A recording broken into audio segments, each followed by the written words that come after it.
আসসালামু আলাইকুম রহমতুল্লাহি বরকত। কি অবস্থা আপনারা বলতে কেমন আছেন? আশা করি অনেক ভালো আছেন। এই দুনিয়াটার মধ্যে আর জীবনটা রেখে লাভ নাই।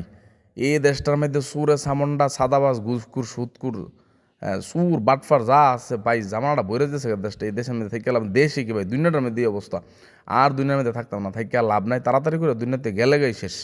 যাই হোক, তো কি অবস্থা আপনার বলতে কেমন আছেন? আশা করি ভালো আছেন। কি মনে করছেন অতক্ষণ আমি কি ফাঁসি রেসে দিলাম? না, আসলে ফাঁসি রেসে দিতাম না। মূলত যে বাচ্চার ব্রোডিং কীভাবে ব্রোডার কীভাবে বানাইতে হয়, কীভাবে সেট করতে, আজকে আপনারা দেখাম।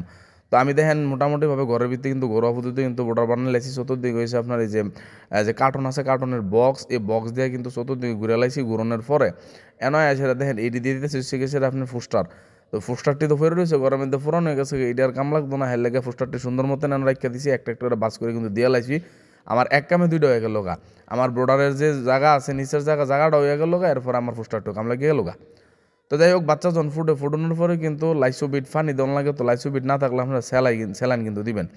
বাচ্চা মুরগি আপনার ছোটো যখন থাকবো তখন কিন্তু লাইসোবিটের ফানি প্রথমেই কিন্তু লাইসোবিটের ফানি অথবা স্যালাইনের ফানি দিবেন। মেশিনেরতে বের করুন অথবা মুরগির তোলতে বের করুন, জানতে বের করুন। এটা দিলে হচ্ছে কি আপনার অনেক সময় কিন্তু ভিটামিনের ঘাটতি থাকে, এই ভিটামিনটা কিন্তু পূরণ হয়ে থাকা। আর বেশিরভাগ বাচ্চা কিন্তু মেশিনের তখন বা মুরগির তোলার তখন বাইরে হয়ে কিন্তু বেশিরভাগ ঘুমাইবো, কারণ ডিমের ভিতরে ঘুমায় আসেন বেশি। যাই হোক, এটা আমি 20 টাকা কিনে আনছি বোতলের মধ্যে, মোকা দেন কত সুন্দর করে ফাইনটা ফিরে গেছে গা। অনেকে কন এটি করতে পারছেন, আমি নবীনগর থেকে 20 টাকা কিনে আনছি। আপনারা থেকে হয়তো 12 কম নিতে পারে, আমার বোঝা ভাই আমার দামে মানে আমার বোঝা ভাই দামে দিয়ে দিচ্ছে আর কি। যাই হোক, আপনার একটু কমে কিনে আমি দাম দর করে লইবেন, আমি 20 টাকা দিয়ে আনছি। তো দেখ একটু প্রথমে কিন্তু ভিডিওটা দেখে গেলেছেন, আপনারা মনে হচ্ছেন হয়তো ফাঁসি রেসে দিতেছি না ভাই, ফাঁসি রেসে দিতেছি না। এন মূলত হচ্ছে যে ব্রোডার লাইটটা আছে না, লাইটটা অবশ্যই কাটার মধ্যে বান্ধন লাগবো।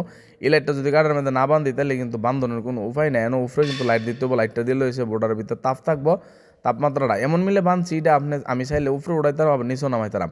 অনেক সময় দেখা যায় যে এটার ভিতরে তাপের কারণে কিন্তু বাচ্চাটা একবারে জন্মা থাকা গেছে না, তাপের কারণে দূরে জায়গা, লাইটের থেকে দূরে জায়গা। আবার অনেক সময় দেখা গেছে কি তাপ না থাকলে কিন্তু আয়াসের একখানা জন্মাতে ভাই জ্বালার উপরে যন্ত্রণা। ইডি যে বোর্ডিং করা যে অত কষ্ট, আল্লাহ ও আল্লাহ, না করলে জানলাম না। যাই হোক, এন হচ্ছে লাইনটা দিয়ে দিছি। তো আগে লাইনটা দিয়ে যদি লাইটটা লাগাইতাম যে আমি এবার ডরাই। তো আগে কী করছি, সব কিছু মাগাই এখন আগে লাইটটা লাগাইলাম, লাগাইছে তারপরে হ্যাঁ সুইচটা দিয়ে আমার জ্বললে উঠবো। তো এটা হচ্ছে গেছে আপনার এখন গেছে হ্যাঁ আমি সুইচটা দিয়াম দেখাম মাশাল্লাহ মাশাল্লাহ জ্বলে গেছে দি কি সুন্দর লাইটও। যাক, এটা নিচে দিলে কিন্তু সমস্যা। এই জায়গাটা দেখেন, এই যে লাইটটার নিচে কিন্তু বাচ্চা বেশিরভাগ থাকবো। তো এটার নিচে রাখুন যেত না, বোতলটার নিচে রাখলে হইব কি ফানি মানিতে পড়বো, বাচ্চা কিন্তু লাইটের লেগে আইলে ফানির মধ্যে ভিজতে পারে। তো এটা একটু আমি দূরে দিয়ে দেব, একটু দূরে দিয়ে দিয়েছি যাতে আর বাচ্চা সমস্যা হইতে না। ফানি হাইয়া গিয়ে লাইটের নিচে সুন্দর করে দিব মানে বইব আর কি। দেখ বুঝলে বোঝেন, না বুঝলে না, এটা আমরা বাউন্ডারি ভাষা অনেক বাউন্ডারি মানুষও বুঝতো না। তো যাই হোক, ওখানে বাচ্চাটা আনন্দের ফলে আমার কিন্তু টোডার সব কিছু ফানি টানি সব কিছু দেওয়া শেষ। অবশ্যই আপনারা কী করবেন, বাচ্চা দেওয়ার আগে সব রেডি করে নেবেন। আপনারা অনেক সময় কী করেন, আপনারা বাচ্চা দিয়া পরেতে রেডি করেন, হজবরল অবস্থায় জায়গা বাচ্চাটি কিন্তু এখন কিন্তু একবার নরম থাকে, একবারে নরম থাকে। এটিরে আস্তে ধীরে কিন্তু দরণ লাগে অবশ্যই। আর ফাত করে দৈরা সেরা দাফনা দুফনা বাইঙ্গা ঠ্যাং বাইঙ্গা লুলা বানালেন না। তো যাই হোক, এন থেকে আস্তে আস্তে সুন্দর কইরা এখন মাসুম বাচ্চা লান্তি সুন্দর করে সল্লায় বললা, এই দেখেন এটা কি সুন্দর সাদা বাচ্চা।